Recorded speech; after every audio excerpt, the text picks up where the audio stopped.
जय हिंद साथियों। बात कर लेंगे आज बहुत ही महत्वपूर्ण बिंदु पे कि सीटेट में 130 मार्क्स कैसे लाए जाएं।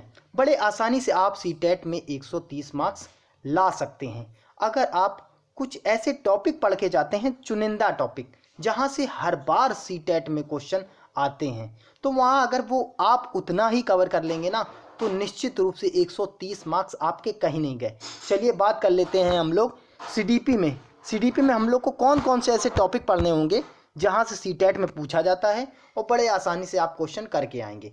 पहला देख लीजिए, पहला टॉपिक है इसमें विकास के प्रमुख सिद्धांत। पहला टॉपिक है विकास के प्रमुख सिद्धांत। इसमें भी आपको क्या पढ़ना है कि सिर से पैर की ओर, सिफोलोकॉडल क्या होता है, सिर से पैर की ओर, और प्रॉक्सिमा डिस्टल, केंद्र भाग से बाहर भाग की ओर। ये जरूर पूछा जाता है। एक दूसरा चैप्टर पढ़ना है अभिवृद्धि और विकास, यहां से भी क्वेश्चन आपको देखने को मिलेगा। तीसरा चैप्टर हो गया बुद्धि, और बुद्धि में भी आपको पढ़ना हार्वर्ड गार्डनर का बहुबुद्धि सिद्धांत। ये जरूर पूछा जाता है, मोस्ट इंपॉर्टेंट, हार्वर्ड गार्डनर का बहुबुद्धि सिद्धांत। चौथा चैप्टर आपको पढ़ना है जिन प्याजे, हर बार आता है, 2 से 3 क्वेश्चन आपको देखने को मिलेंगे तो मिलेंगे, ये जरूर कवर करके जाइएगा। जो हम इंपॉर्टेंट लगा दे वो जरूर आएगा।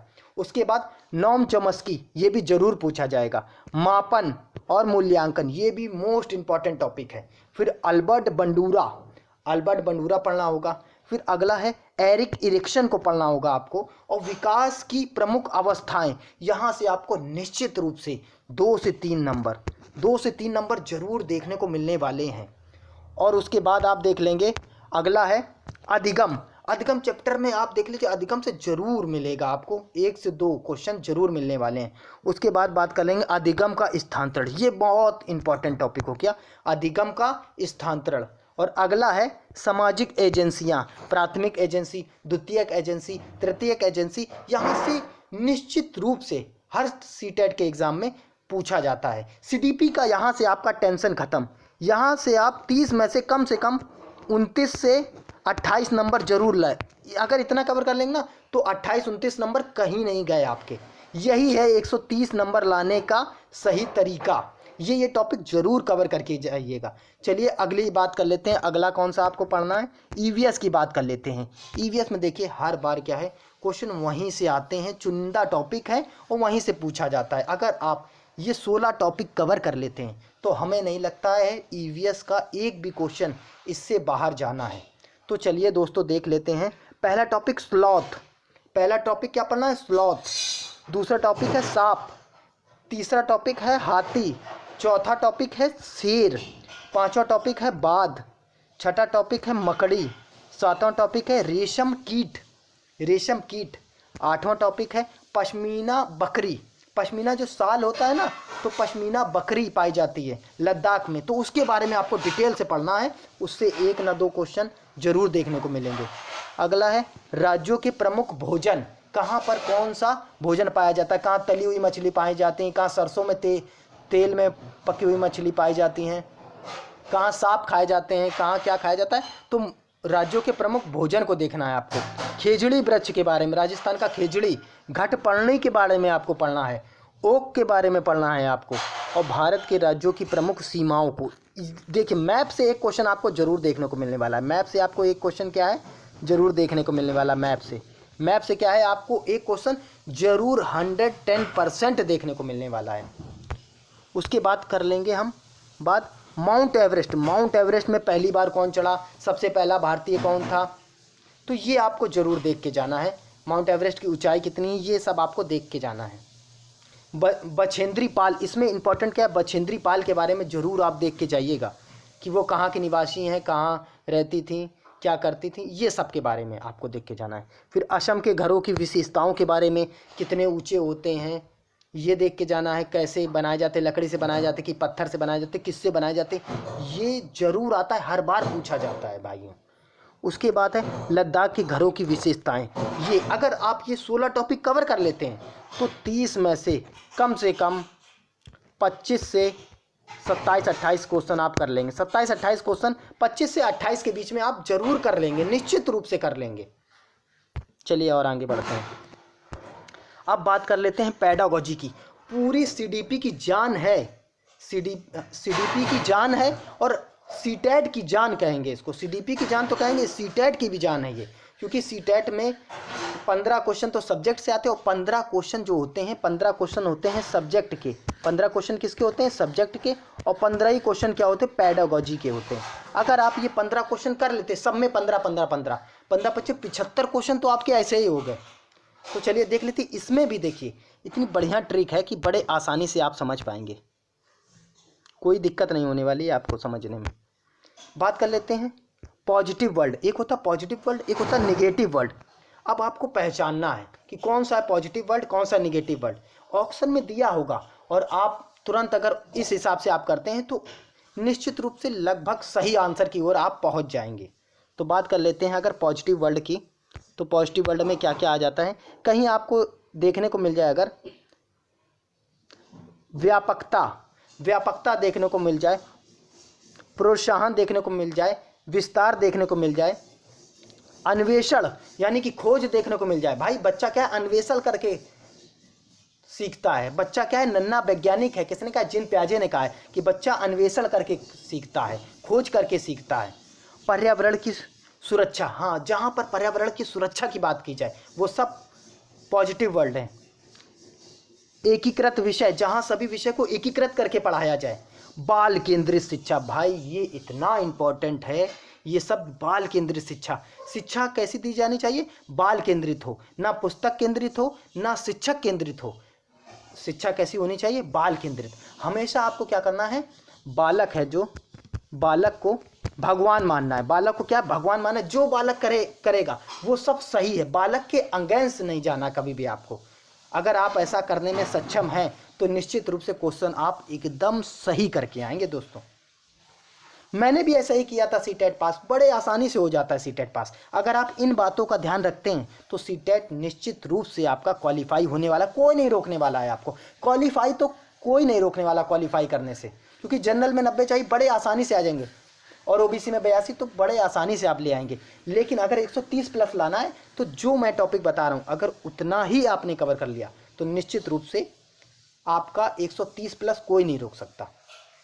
और 15 दिन में भी लाए जा सकते हैं बड़े आसानी से। और कुछ कीवर्ड हैं अगर वो आप निश्चित रूप से दिमाग में अपने रख कर जाते हैं एग्ज़ाम देने तो निश्चित रूप से आप पेपर अच्छा करके आएंगे, बहुत अच्छा करके आएंगे। समाज से अंतःक्रिया, जब बच्चा समाज से अंतःक्रिया करता है तो वो ज़्यादा सीखता है, ज़्यादा अच्छे से सीखता है। तो ये भी क्या है, एक पॉजिटिव वर्ड है।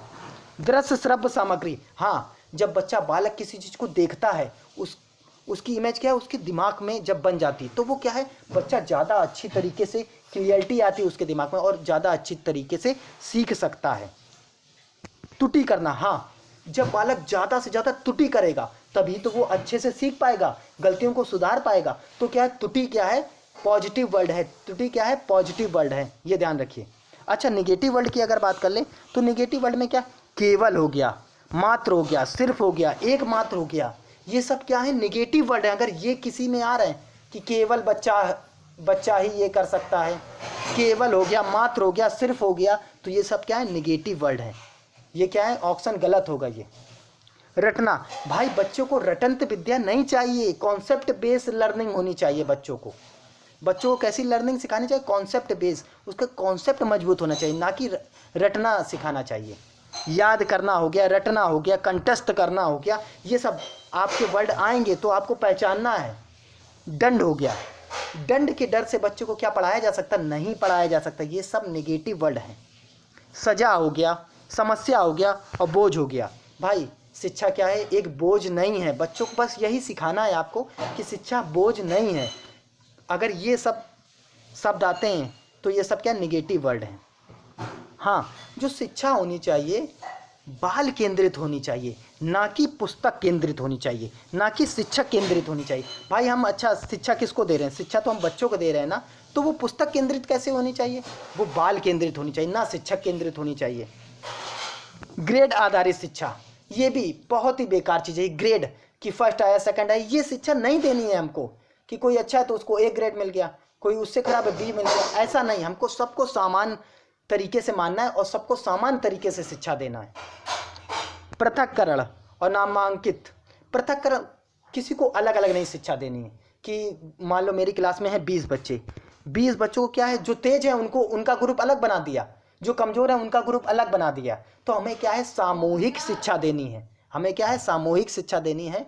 हमें पृथक नहीं करना है बालकों को, अच्छे बालक अलग कर दिए, बेकार बालक अलग कर दिए, ऐसा नहीं करना है। तुलना तुलना नहीं करनी है, एक से दूसरे की तुलना नहीं करनी है। उपेक्षा हो गया, नियंत्रण। भाई बालकों को क्या नियंत्रण में रखकर शिक्षा दी जा सकती? नहीं दी जा सकती। अगर इतने वर्ड आप तैयार कर लेते हैं तो निश्चित रूप से बहुत अच्छा करके आएंगे। चलिए और देख लेते हैं, दैनिक जीवन से जोड़कर। भाई किसी चीज़ को अगर आप, जैसे ज्योग्राफी है, ज्योग्राफी को अगर आप दैनिक जीवन से जोड़ के पढ़ाएंगे ना तो बच्चा बहुत अच्छा सीख पाएगा। बच्चा क्या है, बहुत ज़्यादा अच्छा सीख पाएगा। लोकतांत्रिक संसाधन, हाँ लोकतांत्रिक संसाधन, ये सब क्या है, सीखने के अच्छे साधन हैं। बहुभाषा, बहुभाषावाद, मातृभाषा, ये क्या, देखो जब तरह तरह के लोग होंगे, जैसे कोई केरल का है, कोई कर्नाटक का है, कोई साउथ इंडियन है, कोई नॉर्थ इंडियन है, तो ये क्या है, जब सभी भाषा के और सभी राज्य के बच्चे एक जगह शिक्षा ग्रहण करेंगे तो क्या है, सभी का कल्चर एक दूसरे से मिलेगा, सब लोग क्या है एक दूसरे से कुछ ना कुछ सीखेंगे। तो क्या है, बहुभाषावाद भी, ये भी शिक्षा को बढ़ावा देगा। मातृभाषा हो गया। रचनावाद, हाँ बच्चों को रचनात्मक क्रिएटिविटी सिखानी है, बच्चों को क्या है, रचनात्मक क्रिएटिविटी सिखानी है। हस्तपरक अनुभव, हाँ बच्चों को सिखाना है कि वो स्वयं करें, करके सीखना, करके सीखना, ये भी पॉजिटिव वर्ड है। करके सीखना भी क्या है, ये एक पॉजिटिव वर्ड है। व्याख्यान, अच्छा किसी चीज़ को व्याख्या में पढ़ाना, वो क्या है, वो पॉजिटिव वर्ड नहीं है। रोजगार व्यावसायिक, रोजगार व्यावसायिक हो गया, सीमित हो गया, ये भी क्या है, ये नेगेटिव वर्ड है। निष्क्रिय, भाई निष्क्रिय शिक्षा क्या है, ये भी एक नेगेटिव वर्ड है। कलन विधि, ये भी क्या है, एक नेगेटिव वर्ड है। इतने वर्ड अगर आप याद रखते हैं तो पेडागोजी का एक भी क्वेश्चन आपका गलत नहीं होने वाला है। चलिए और आगे देख लेते हैं। अब हिंदी की बात कर लें। हिंदी में 30 क्वेश्चन आते हैं। आप देखेंगे इसमें गद्यांश और पद्यांश, गद्यांश आएगा, गद्यांश आएगा और पद्यांश, पद्यांश कम से कम 5 गद्यांश और 5 पद्यांश आपको क्या है, तैयार करके जाने हैं। 5 गद्यांश 5 पद्यांश। और उसके बाद पेडागोजी, पेडागोजी सभी की सेम होती है। पेडागोजी अगर हिंदी की पढ़ लेंगे आप तो इंग्लिश की तैयार हो जाएगी, इंग्लिश की पढ़ लेंगे तो वही संस्कृत है, सबकी एक जैसी होती है। तो आप क्या है, सबसे ज़्यादा गद्यांश और पद्यांश में ध्यान देंगे। ये दोनों अगर आप 5 एग्ज़ाम से पहले 15 दिन बचे हैं, अभी करीब 15 से 16 दिन बचे हैं, अगर आप 5 लगा लेते हैं, प्रैक्टिस कर लेते हैं अच्छे से, तो निश्चित रूप से हिंदी में 27-28 नंबर कहीं नहीं गए, 27-28 नंबर बड़े आराम से आप ले आएंगे। चलिए और आगे देख लेते हैं। अब बात कर लें मैथ की। मैथ में देखिए आपको बस बेसिक चीज़ें कवर करनी है। क्या, बेसिक चीज़ें का अगर आपने कवर कर ली तो निश्चित रूप से एक भी क्वेश्चन आपका गलत नहीं होने वाला है। बेसिक चीज़ें आपको कवर करनी है, जैसे LCM SCF हो गया, SCF, LCM SCF हो गया, प्रतिशत हो गया, और ज्योमेट्री हो गई, ज्यामिति हो गई। ये सब अगर आप कवर कर लेते हैं तो निश्चित रूप से आप बहुत ही अच्छा पेपर करके आने वाले हैं। और क्या है, पेडागोजी, मैथ की पेडागोजी भी आपको प्रीवियस ईयर देख लीजिए एग्ज़ाम, वहाँ से पूछा जाता है। वैन हेले थ्योरी, वहाँ से आते हैं क्वेश्चन। तो बस आप ये इतना निश्चित रूप से थोड़ा थोड़ा कवर कर लेते हैं इसमें, तो आप 27-28 नंबर कहीं नहीं गए, 27-28 नंबर बड़े आराम से ले आएंगे आप, बड़े आसानी से हो जाएगा ये। चलिए और देख लेते हैं इंग्लिश। इंग्लिश और संस्कृत की, कोई लेता है इंग्लिश और कोई लेता है संस्कृत। तो इंग्लिश की बात कर लें तो वही पैसेज आएगा, एक आपका 2 पैसेज आएंगे, और उसके बाद पेडागोजी हो गई, और यही संस्कृत में पैसेज और पेडागोजी। अगर आप इतना ही कवर कर लेते तो निश्चित रूप से आपका 130 नंबर प्लस कहीं नहीं गया। और मैं इस पर EVS के मेरे वीडियो मैंने डाल दिए हैं, एक वीडियो डाल दिया है, और धीरे धीरे 1-2 दिन में आपके लिए EVS के लिए वीडियो आना शुरू हो जाएंगे। और आप यहीं से अगर इतना ही कवर कर लेते हैं तो निश्चित रूप से 130 प्लस कहीं नहीं गए। ऐसे ही वीडियो को देखने के लिए मेरे चैनल को सब्सक्राइब कीजिए, शेयर कीजिए। जय हिंद, जय भारत।